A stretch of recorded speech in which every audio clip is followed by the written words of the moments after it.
नमस्कार, सत श्री अकाल, राम राम। मैं आपका दोस्त किसान सलाहकार रमेश बांबू। आज हम बात करेंगे धान की खेती में।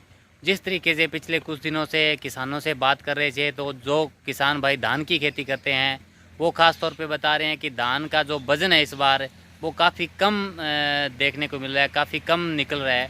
उनकी जो वज़न जो पैदावार है वो काफ़ी कम हो रही है। तो इसी बीच मेरे साथ आज धान के एक्सपर्ट जो हैं हमारे एरिए के, जो युवा किसान हैं और बहुत ही टेक्निकल तरीके से धान की खेती करते हैं, तो हम उन किसान से बात करेंगे। तो मेरे साथ है युवा किसान सुमित सिंह विर्क। तो विर्क साहब जी, आपका बहुत बहुत स्वागत है, बहुत बहुत धन्यवाद है जी। धन्यवाद धन्यवाद बाबू जी। काफ़ी किसान साथी अपने वीडियो को देखते हैं जी, और काफ़ी किसान भाइयों के मैसेज भी आए हैं कि उनकी जो पैदावार है वो कहीं ना कहीं कम हो रही है, जो पिछली बार की तरह होनी चाहिए थी या हर साल की तरह होती है। उस साल की बजाय जो धान का वज़न है, अच्छी पैदावार दिखती हुई भी कम हो जाती है। अच्छा धान दिखता हुआ उतना वज़न नहीं निकल पाता है जितना निकलना चाहिए। इसका मुख्य रूप से क्या कारण है, आप क्या कहना चाहोगे जी? सर, ऐसे है, जो खेती है उसमें धान की खेती के बारे में बात करें तो किसान बहुत सी गलतियां कर रहा है। किसान मेन जो बात है, सबसे बड़ी बात जिसको हम बोल सकते हैं कि कुछ किसान दुकानदारों पर डिपेंड होकर रह गए। तो जो दुकानदार उसको बताते हैं वो उसी हिसाब से चल रहा है।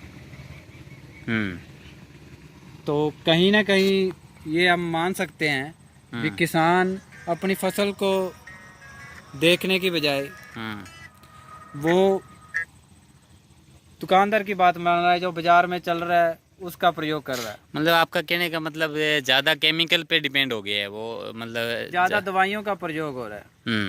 और आपको पता ही है भी, जितनी भी दवाइयाँ केमिकल है विशेष रूप से, उनका साइड इफेक्ट भी साथ में बहुत होता है। तो वो साइड इफेक्ट जो है, और खासकर अगर धान गोब की अवस्था में है, जो अच्छे कृषि विशेषज्ञ हैं वो बार बार ये बात कह रहे हैं कि जब आपका धान की बाली बाहर आ जाए तो उसके बाद कोई भी स्प्रे मत करो, स्प्रे से बचो जितना हो सके। अच्छा, और किसान भाई काफ़ी मात्रा में उस टाइम स्प्रे करते हैं? काफ़ी मात्रा में उस टाइम स्प्रे की जाती है, जिसका सीधा प्रभाव दाने पर पड़ता है। ठीक है। तो एक तो सबसे बड़ा कारण यही है, वजन कम होने का। वजन कम होने का। और दूसरी बात है कि उस समय धान को खुराक की जरूरत है, उसकी बजाय हम उसे दवाइयाँ पिला रहे हैं।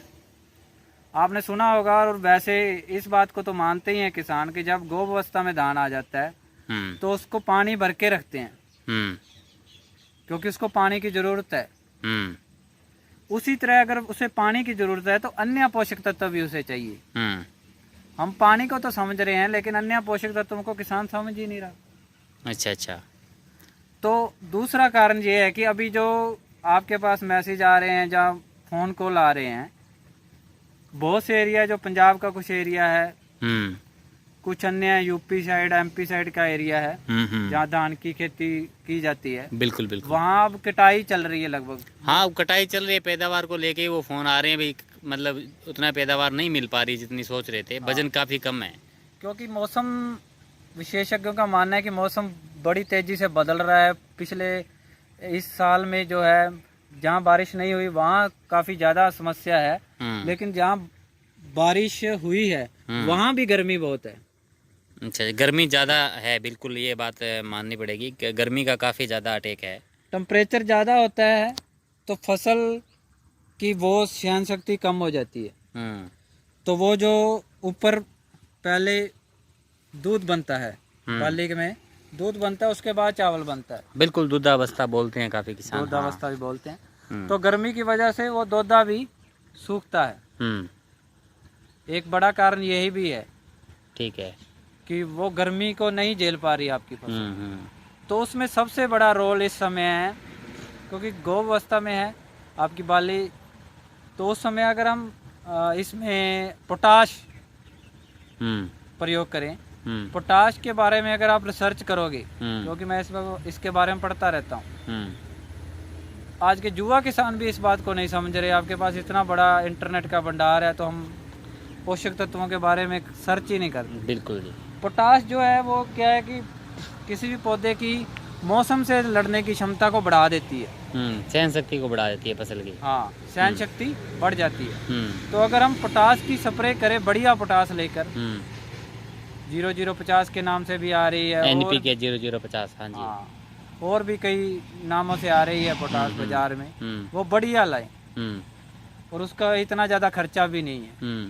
उसकी अगर स्प्रे करते हैं, थोड़ा सा गोब अवस्था के समय जब देखे आपको लगे भी धान गोब अवस्था में आ रहा है, उस समय इसका बाली निकलने से पहले ही प्रयोग कर दें। पोटाश का 0050 की एक स्प्रे करें तो कितनी पोटाश डालनी चाहिए प्रति एकड़ में या पानी के हिसाब से? वो पानी के हिसाब से है, वैसे लगभग जो है एवरेज जो 1 किलो की पैकिंग आ रही है, ठीक है, वो लगभग 100 रुपए का खर्चा है, 100-125 का, तो वो 1 एकड़ में बढ़िया अच्छा रिजल्ट देती है। नहीं, NPK वही उसी की बात कर रहे हो जो 00 NPK 50-85 रुपए की आती है इफको कंपनी की, वो वही 85-100 रुपए के आसपास, 85-100 रुपए अलग अलग है हाँ। कंपनियों का। हाँ, 100 लीटर पानी में मिला के उसको छिड़काव कर सकते हैं। हाँ, जितना भी आप स्प्रे कर रहे हैं उसमें छिड़काव करें। ठीक है। दूसरा, इस समय फसल को कैल्शियम की बहुत जरूरत होती है। बहुत बढ़िया जी। अच्छा, कैल्शियम भी अभी मतलब है फसल को जरूरत है। वो तो कोई किसान डालते ही नहीं जी। कैल्शियम तो मतलब डालना दूर की बात है, पोटाश तो फिर भी कुछ लोग डाल रहे हैं, किसान डाल रहे हैं, लेकिन कैल्शियम तो बड़े दूर की बात है, अभी कोई नहीं डालता।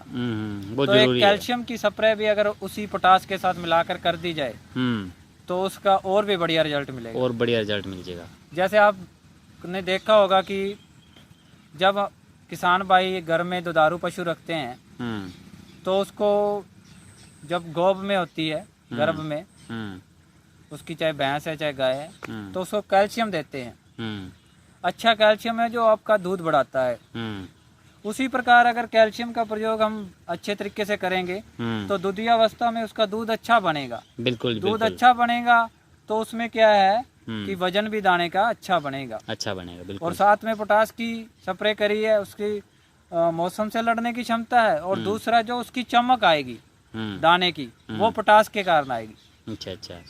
तो उसमें क्वालिटी भी आपकी बढ़िया बनेगी। ठीक है जी। तो इस तरह से अगर किसान भाई अंधाधुंध केमिकल यूज करने की बजाय अगर मैनेजमेंट की ओर ध्यान दें, समझ कर खेती करें, तो धान में भी अच्छा मुनाफा कमाया जा सकता है। मतलब ये 2 चीज़ डालने से, कैल्शियम और आपने एक पोटाशियम बताया, इन दोनों को मतलब इस्तेमाल करने से जो वजन है वो कितना बढ़ जाता है जी प्रति एकड़ के हिसाब से?